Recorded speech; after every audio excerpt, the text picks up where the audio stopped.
It feels kind of wrong to be doing this sort of thing in your wife's camping car. I know, right? Naomi really came through with a great alternative to a hotel. I had installed a small camera in the camping car which captured the scene of my husband and a college girl cheating. Fuming with anger, I bravely climbed into the driver's seat while the affair was ongoing. What? Huh? I threw the clothes of the two cheaters out of the car and started the engine. Ah! With a straight face, I drove off, while the naked couple cried and screamed. Hey! Where are you going? It's obvious. Think of the place you two would least want to go to. That's where we're heading, the final destination. Shall we enjoy a drive to hell together? Saying that, I smiled at the pale-faced duo. My name is Naomi, a woman in her late 40s who enjoys outdoor activities and is a homemaker. My husband, Griffin, is of the same age and we met at a campsite. We hit it off and started dating, which eventually led to our marriage. We work together and have the same hobbies, and although we were not blessed with children, we have had a good life. I had a little dream of my own, that is to buy a camping car and to travel around with Griffin. And the other day, part of that came true. I took out a loan and purchased a camping car. When the camping car was delivered to our garage, it became a small topic of conversation among our neighbors. From children to the elderly, they would ask things like, "What is this?" or "How cool?" All we had to do was take time off from work and start exploring. Just as I was thinking that way, my work started to get busier. I had to work overtime and on weekends more frequently, and although I wasn't completely without time off, I couldn't take extended periods off. It was a bit frustrating, but I knew that having something to look forward to would motivate me to work harder. So, for the time being, I decided to concentrate on my work. Moreover, I occasionally enter the camping car and enjoy the camping mood while doing routine maintenance. While I was sitting in the driver's seat of the camping car in the garage, contemplating where to go next, suddenly I heard a knocking sound from glass door. Startled, I looked over and saw a young woman standing there. I'm sorry to interrupt. I'm a neighbor of yours, and if you don't mind, could you show me the interior of this camper? I listened to her story and learned that the young woman, named Teresa, was a college student who enjoyed camping as a hobby. She had heard from the neighborhood that a camping car had been delivered to a nearby house and came to see its exterior. When she arrived in front of our house, she noticed that I was lost in thought while sitting in the driver's seat and spoke to me without thinking. I was pleased to hear that even young women were interested in camping cars nowadays, and I wanted to show her the interior of our camping car. However, I suddenly became aware of the time. I had been working late, and after coming home and having dinner, I spent some time checking out the camping car, so it was already past midnight. As worried as I was about letting a young girl stay out so late, I decided to reschedule for another day. It's totally fine to show you, but it's late today, so come back when it's light. When I said so, Teresa responded, I understand. And then she left with a happy face. I realized that we hadn't made any specific arrangements regarding the date and time, but I figured we would run into each other in the neighborhood eventually. At the time, I was feeling optimistic.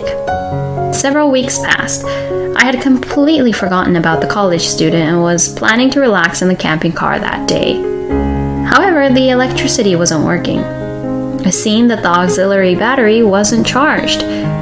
Did I really use up that much electricity? While feeling skeptical, I turned on a flashlight and inspected the living area. Immediately, I sensed that something was off. The place wasn't ransacked, but it felt like someone other than me had used it. I was particularly bothered by an unfamiliar odor that I had never smelled in the camping car before. I wondered if Griffin had used it, but then he would be the first to say how it felt to use. He always talked in detail about any new camping gear he had used, so it was probably not Griffin. It was then that I finally remembered the college student. But if it was her, she could have just asked me and I would have let her see inside. There was no need for her to break in. I briefly considered contacting the police, but there was no clear evidence of a break-in or damage. I decided to buy a small camera online for security and installed it in the living space for the time being. I would start it up and set it before going to work and collect it when I came back. For a while, there were days when I checked and nothing was recorded. And then, a month later, on one night after finishing my overtime work, I collected the small camera as usual and inserted the SD card into my computer. Was my suspicion just my imagination? For the past month, nothing strange had been captured on the camera, so I was considering giving up this habit. I hadn't told Griffin about the hidden camera. I decided to keep him under suspicion for the time being. However, it was not fair to keep suspecting him like this.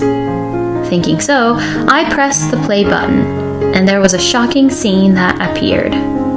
My initial suspicion had been correct.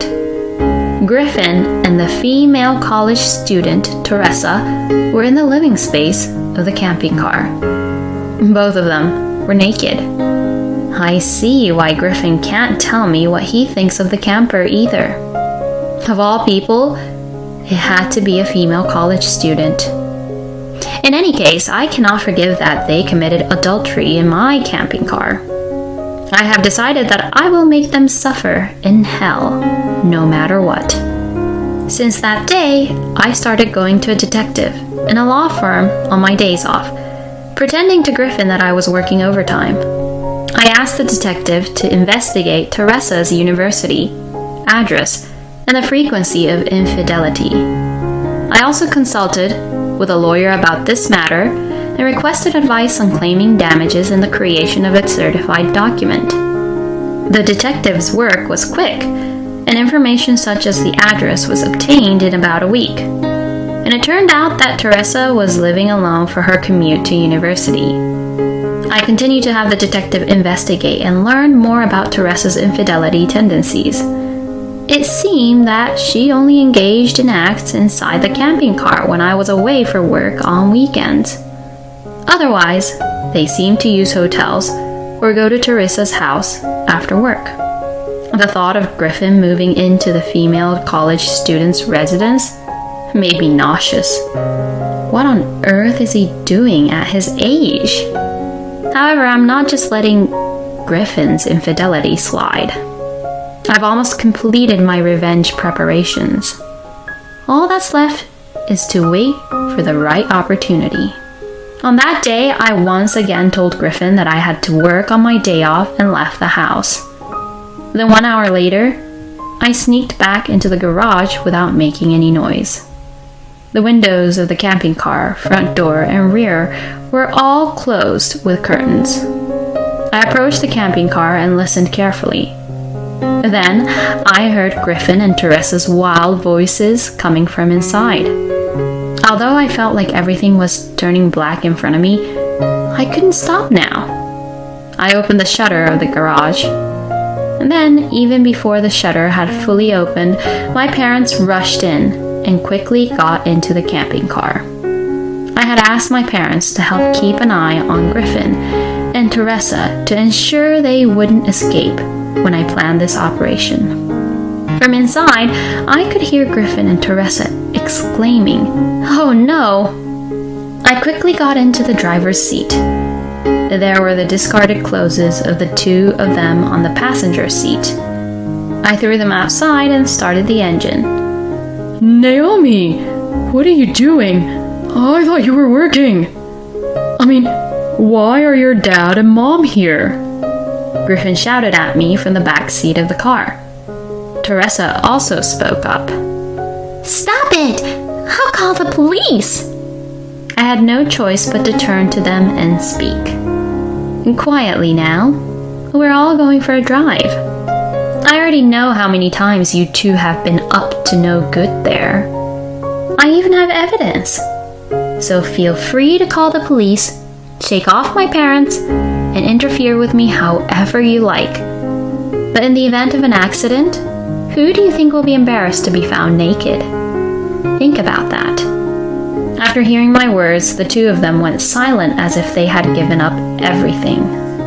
Well then, off we go on a hellish drive. After driving for a while, I heard a voice say, "Hey!" I had been sitting in silence along with everyone else in the car, making the atmosphere feel like hell. But Teresa broke the silence. Hey, where are you taking us? This is kidnapping, isn't it? If you turn back now, we won't make a scene. Let's go back. I can't believe she's still not giving up and speaking as if I'm the one at fault. What a woman. I feel like being mean, so I laughed and said, "Where do you think we're going? It's obvious we're all going to hell." Teresa lets out a small scream. By the way, this isn't kidnapping. On the contrary, I'm trying to send them back home. Look outside. If we keep driving for a while longer, you might get an idea of where we're headed. It's probably a familiar view. Teresa started shaking when she saw the outside scenery through the slightly open curtains. I can't take it. This is my hometown. Please, at least spare my parents' house. My parents can't find out about this. Teresa said that, and there was a sound of something falling on the floor. It seemed like she knelt down on the floor naked. However, unfortunately, I had no obligation to listen to Teresa's demands. I didn't want to hear any annoying apologies, so I turned up the volume on the audio and continued driving. When we arrived at Teresa's home, two people who appeared to be her parents came out of the front door. I didn't get out of the driver's seat and just rolled down the window. "Can I ask you to get in the back?" I called out to them. I had sent a registered mail to Teresa's parents with my contact information. That's why I had informed them about my visit here today. Teresa's parents nodded in response to my question and opened the door to the living area. "Teresa!" They screamed in shock. "Oh, I'm sorry for my indecent appearance. You see, I was brought here during Teresa and Griffin's little rendezvous. If you have any complaints, please tell your daughter and Griffin themselves. Oh, and if you two want to finish what you started, feel free to do it in front of your parents." Looking back, I think I was pretty crazy at that time. But being cheated on in a dream-like camping car was just too painful for me to bear. The hellish drive wasn't over yet. The real test was just about to begin. After leaving Teresa's parents' house, I got on the highway and kept driving relentlessly. Griffin seemed to have an idea of where we were going next and remained silent, still looking down. Teresa tried to make excuses to her parents from time to time, but was met with a slap from her father every time. As for my parents, they were carefree and snoring away in the back. After driving for about 4 hours, we arrived at Griffin's house in the middle of the dark night. His parents must have heard the car and came out just like Teresa's parents did earlier. I had also sent a certified letter and informed them beforehand that we would visit today. We were allowed to enter the house, and Griffin and Teresa covered themselves with a blanket. After everyone calmed down, I explained what happened and how I felt uncomfortable in the camping car. I was able to capture the scene of Griffin's infidelity by installing a small camera, and it turned out that it wasn't just a one-time thing, but a planned affair that had been going on repeatedly. The smell I sensed in the camper was likely the scent of bodily fluids such as sweat. For a while after realizing this, every time even a faint whiff of Griffin's smell came around, I felt like vomiting. But there was one thing I still couldn't figure out. Where did Griffin and Teresa meet? Can you explain to us exactly how this happened? With that, I glared at Griffin, and he started speaking while looking down. It was the day when you, Naomi, were working on your day off. Teresa came to visit while I was relaxing at home. I didn't know who she was, but she said she had made an appointment with you to show her the camper van. So, I showed her around instead. And then... As Griffin was about to say something, Teresa interrupted him in a loud voice. At that time, I was forcibly attacked by that person, so it's not cheating. Rather, I'm also a victim. I'm not the one at fault. I'm being threatened. Griffin started to argue. What are you talking about? Rather, weren't you the one who invited me? I certainly had a desire for you, Teresa, but I tried to resist it. Didn't you make advances towards me and tell me it was okay? From the audio recorded by the small camera, it can be deduced that the story that Teresa was attacked by Griffin is almost certainly a lie. The investigation revealed that she had been with various men, including classmates, her boss, and strangers she met while camping. In short, she was a promiscuous girl who would sleep with anyone good-looking. It was an unpleasant argument, and it wasn't just me who couldn't bear the argument. Each of her parents scolded Griffin and Teresa. Well, it doesn't matter who instigated the other, the horny ape or the slut. All I want is for him to sign this agreement and divorce papers. That's it. The agreement stipulates that they pay $50,000 each for emotional distress and $60,000 for the cost of the camper they wrecked. I don't want to use the camping car that you guys did all sorts of things in anymore. If you refuse this condition, what will you do if I contacted your workplace, Griffin, and Teresa's university about this incident? At this, Griffin's parents said, "You deal with your own mess. You're disowned." Meanwhile, Teresa's parents begged for mercy, saying, "Please, spare us that much," as they pressed their heads to the floor and apologized. By the way, my parents seemed to be suppressing their laughter at Griffin and Teresa's disgraceful behavior. I brought them along as watchdogs, but I never expected them to stay so quiet. Griffin and Teresa, realizing there was nothing else to be done, reluctantly signed the agreement. Of course, I also made him sign the divorce papers. After finally being free, I felt like there was no reason for me to stay in that house any longer. I said to my in-laws, "I apologize for causing trouble. Please feel free to do as you wish," and left the house. What surprised me was the behavior of my parents, who had been nothing but spectators until then. My father put his hand on Griffin's shoulder and spoke to him. Griffin, you're still young. How was it, fooling around with young girls as you pleased? Must have been fun, right? I wonder if you had a blast living in paradise. Well, what's waiting for you from now on is hell. You paid $100,000 and even your parents have abandoned you. You still have the house loan, don't you? I wonder how you're going to live from now on. It's quite amusing. He had a big smile on his face as he said this. My mother also took one look at Griffin. "Naomi is kind. If it was me, I would have cut them off without hesitation with scissors." "I'm not saying what, though," she said as she made a parting shot. My parents are still unpredictable, but it felt a little refreshing.